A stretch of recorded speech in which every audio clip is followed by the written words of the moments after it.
네, 오늘의 팁 O2O라는 서비스입니다. 온라인 투 오프라인 이렇게 부르는데 다양한 분야에 있어서 서비스들이 막 드러나다 보니까 이게 정말 잘 되고 있는지 아니면 이거 허상이 많은 거 아니야? 이런 어떤 의문점들도 생기는데 오늘 인사이트 IT 시간에 O2O와 관련된 진실을 살펴봅니다. 김덕진 부서장 그리고 유재석 콘텐츠 디렉터 함께합니다. 안녕하세요.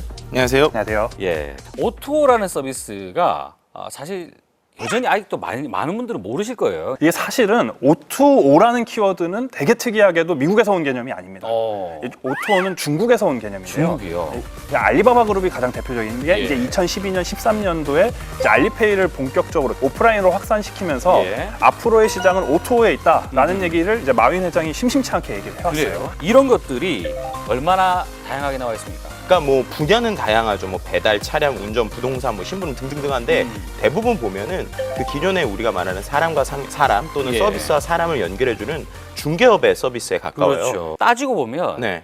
지금 이게 O2O가 아닌 게 없다고 봐도 되겠어요, 그죠? KT 경제경영연구소에서 국내 오토 시장의 성장 규모를 약 300조 원 가량으로 추산하고 있거든요. 300조 원. 네네. 그만큼 O2O라는 범위가 다양하다고 보시면 돼요. 그래서 이제 전자상거래 업체들에서 어떻게 하면 사용자들한테 새로운 경험을 줄 것인가. 이래서 뭐 오프라인 공간들을 만들었고 예. 또 역으로 이제 오프라인 매장들에서는 구매는 온라인에서 하지만 뭐 물건은 오프라인에서 받을 수 있게 편리하게 만들자. 이렇게 해서 이제 O2O라는 시장이 이제 시작이 된 거죠. 작년에 이제 이 O2O를 키워드로 등장한 스타트업들이 거의 다 투자를 받았어요. 투자를 받기 위해서는 키워드가 O2O여야 된다. 어허. 라는 얘기가 나올 정도로 굉장히 유행했던 키워드고 저는 개인적으로 이게 치킨집이랑 뭐가 틀리나 생각도 들 정도였습니다. 네. 예. 네. 지금 누구를 겨냥해서 얘기하는 겁니까? 누구를 겨냥하진 그러니까 않습니다. 좀 그런 것 같은데. 네, 치킨 좋아해요. 네. 그런데 이제 이런 어떤 그 O2O 서비스들이 잘 되고 있습니까? 안 되고 있습니까? 이제 SNS나 이제 데이터를 예. 통해서 한번 제가 이런 흐름 한번 살펴봤는데요. O2O라는 것들이 일반인들에게 많이 알려진 시점이 2014년 6월부터입니다. 2014년 네, 6월 바로 카카오 그리고 다음에 인사병이 있었죠. 5월 27일. 네. 그렇게 되면서 처음으로 천명을 한 게 이제 우리가 오토를 하겠다. 모든 것을 연결하겠다. 그렇죠. 네. 그러면서 오토 비즈니스를 뛰어들겠다라고 얘기를 하니까 사람들이 오토가 뭐지? 라고 하면서부터 이제 다양한 키워드들이 나오기 시작한 거예요. 예. 그래서 이제 2014년 6월에 보면 여러 가지 사업에 대한 새로운 아이템이다 이런 얘기가 나왔는데 그러면서 또 재밌게 나온 키워드가 바로 소셜 커머스예요. 그 업체들도 실제적인 순이익을 내지는 못하고 있는 상황이다 보니까 O2O가 소셜 커머스를 대체하는 새로운 개념의 것일 거다라고 하면서 이게 장밋빛 꿈을 꾸기 시작한 거죠. 그러다가 이번 2016년 4월에 관련 심리 키워드를 좀 살펴보면 지금까지 나오지 않았던 이제 키워드들이 나와요. 뭐 고민, 그리고 신기루. 그래서 왜 이러한 이야기들이 나왔는지 내용을 좀 살펴보니까 O2O 관련 스타트업들의 2015년 실적이 나온 거예요. 성적표를 보니까 예. 실제적으로 영업에서 이익을 본 데는 없고요. 그 손해를 보는 금액들이 정말 천문학적인 금액인데 이렇게 이거 버틸 수 있는 거냐? 이거 결국 몇 명만 살아남는 적자생존 아니냐라고 하면서 다양한 이제 예측이나 또 두려움들 이런 것들이 지금 실제로 나오고 있는 상황입니다. 실적들이 이제 안 좋아지고 있다라는 얘기, 좀 멀리 내다보기 때문에 이 정도는 감수할 수 있다, 뭐 이런 거 아니에요? 뭐 그렇게 주장하시는 분들이 있죠. 뭐 네. 이제 실리콘밸리 사례를 들면서 적자가 뭐 1,000억이 나건 뭐 2,000억이 나건 지금은 시장을 넓혀야 할 때다라고 예. 주장하시는 분들 주로 투자 기관 쪽에서 많은 메시지들이 나오고 있는데요. 네. 실제로 서비스를 닫은 곳들이 이제 하나둘 등장하기 어허. 시작합니다.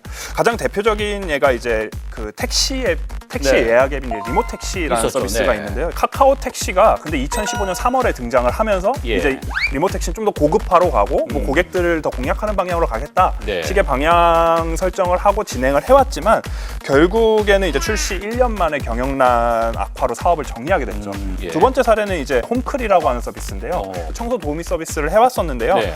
이게 이제 서비스 개시 1년 만에 수익성 악화를 견디지 못하고 서비스를 종료하게 됐습니다. 네, 그리고 또 뭐 좀 먹는 거 관련돼서도 좀 있잖아요. 이제 뭐 치킨 게임이라고 얘기하는데 이제 후려치기 문제와 이제 상대편을 이제 헐뜯는 싸움으로까지 번져가고 있습니다. 그 대표적인 예가 이제 배달의 민족과 요기요가 가격 경쟁을 했던 부분이 있습니다. 예. 배달의 민족 같은 경우는 전체 매출의 약 30% 정도 해당하는 이제 모바일 결제 중개 서비스, 즉시 결제라고 얘기하는 그 서비스를 이제 적자를 감수하고도 0%로 내세웠던 건데요. 요기요는 아예 모든 수수료를 없앤 월 고정비 상품을 만들어 버리게 예. 됩니다. 서로 가격 깎기 경쟁을 하고 있는 사례가 첫 번째 사례고요. 예. 두 번째는 부동산 O2O 관련 서비스인 직방과 다방의 이제 법정 소송 문제인데요. 2015년 상반기에는 이제 이 직방과 다방이 서로 리뷰 평점을 높이기 위해 이제 이벤트를 열면서 구글 플레이 운영 규정을 어겨가지고 둘 다 앱스토어에서 쫓겨나는 일도 있었고요. 어허. 이 문제뿐만이 아니고요. 직방 같은 경우는 이제 다방의 상표권을 작년 그러니까 3월에 등록을 시켜버린 겁니다. 다방을 운영하는 스테이션 3라고 하는 기업 스타트업은 35류, 36류라고 해서 광고 기업 그리고 금융업, 보험업 쪽에만 상표권을 등록했던 겁니다. 예. 그래가지고 다방 니네 이제 구류에 어긋나니까 이제 쓰지 말아라 해가지고 지금 법정 소송까지도 붙어 있는 상황이죠. 또 규제와 관련된 사례도 있어요? 올해 초에 대표적으로 이제 두 건이 터졌는데요. 네. 그 중고차 매매 오토 서비스를 하고 있는 헤이딜러가 갑자기 이제 1월 5일 서비스를 종료를 해버렸습니다. 예. 작년 12월 말에 이제 국회에서 자동차 관리법 개정안이 가결되면서 이제 오프라인 매장을 갖고 있지 않은 자동차 중고 거래는 할 수 없다.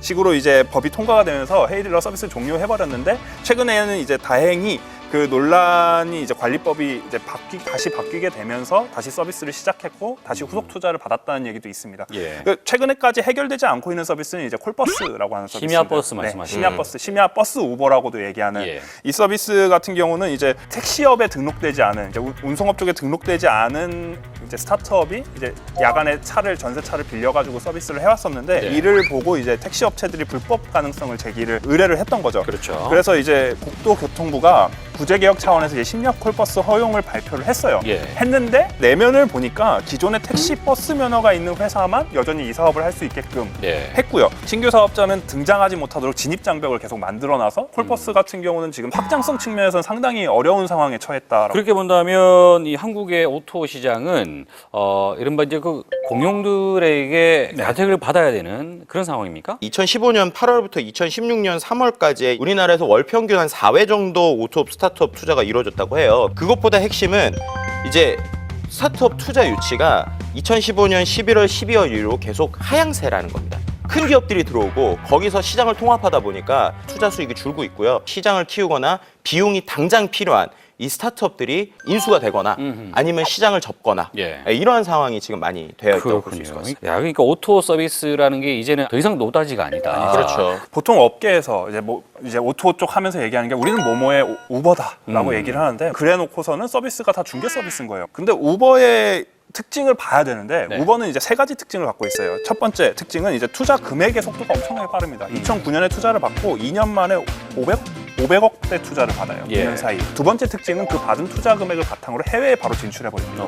마지막으로 세 번째는 2010년에 이제 베타를 만들면서 이 시기에 싱크탱크를 만들기 시작합니다. 그래서 이들은 아예 앱 시작부터 자동차 운전자의 수요를 파악하는 데이터로 파악하는 알고리즘을 만들어 왔었던 기업입니다. 그래서 결국은 기술이 되고 시장을 글로벌로 확산시킬 수 있으면 초기에 그만큼의 투자금을 받을 수 있는 네. 그 여건을 확보해야만 우버가 같다라고 할 수 있는 거지. 단순히 겉만 따라해놓고 우리는 우버다. 우버처럼 되는 게 얼마나 어려운지를 그냥 숫자로 볼 수 있어요.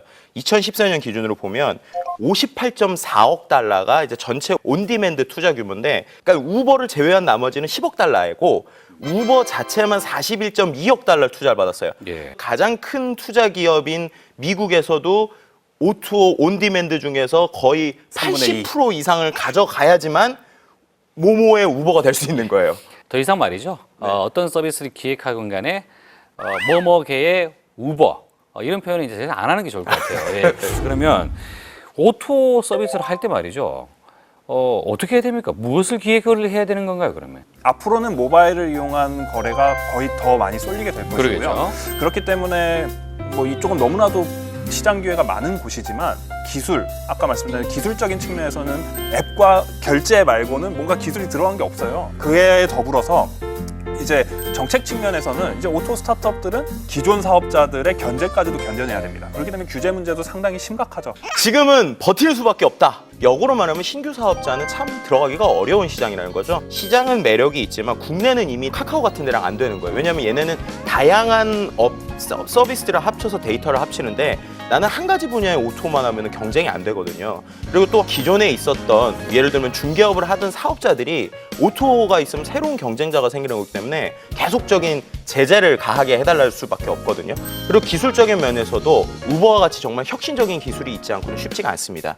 그래서 스타트업을 국내에서 오토를 새롭게 한다는 건 정말 어렵고요. 그럼에도 내가 하고 싶다라고 하면 새로운 정말 혁신적인 기술이나 해외로 눈을 돌려서 더 넓은 시장의 시장 규모 자체가 큰 곳에 도전을 하는 것이 정말 올바른 판단이 아닐까 이런 생각이 듭니다. 알겠습니다. 야, 뭔가 좀 새로운 이제 이른바 블루오션이라고 생각했던 분야였는데 어느덧 1년여 만에 레드오션 분야가 된 것 같고요.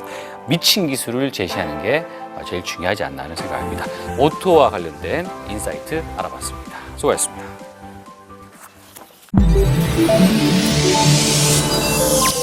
KBS